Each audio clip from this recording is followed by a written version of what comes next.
राजकीय बातमी जळगाव जिल्ह्यातून ठाकरे गटातील कार्यकर्त्यांनी शिवसेनेत प्रवेश केलाय।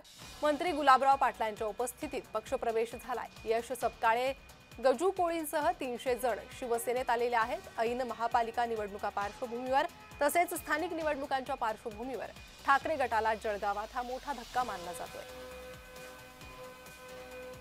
मला तरी असं वाटतं की जळगाव शहरामध्ये शिवसेनेमध्ये येण्याचा जो इनकमिंगचा प्रवाह आहे तो मोठ्या प्रमाणामध्ये, याचं मूळ कारण म्हणजे येणाऱ्या काळामध्ये आणि मागच्या काळामध्ये लोकांची जी अपेक्षा आहे, मागच्या काळामध्ये काही प्रमाणात का असेना DPDCच्या मार्फत काही पैसा आम्ही देण्याचा प्रयत्न केला, वरतून महायुतीच्या सरकारच्या मार्फत काही पैसा आला, त्यामुळे काही प्रमाणामध्ये या शहरामध्ये कामं दिसत आहेत। पुढे जर कामं करायची असतील, पुढे जर शहराचा विकास करायचा असेल तर शिंदे साहेबांच्या नेतृत्वावर विश्वास ठेवला पाहिजे, या आशेनेच हे लोक या ठिकाणी शिवसेनेमध्ये प्रवेश करतायत।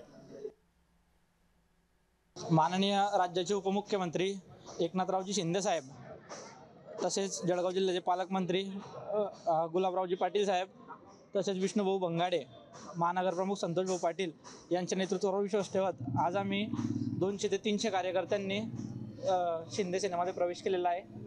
आम्ही उबाटामध्ये कार्यरत होतो, पण काही कारणास्तव काही अडचणींमुळे आम्ही इकडे शिंदे सेनेमध्ये प्रवेश केला।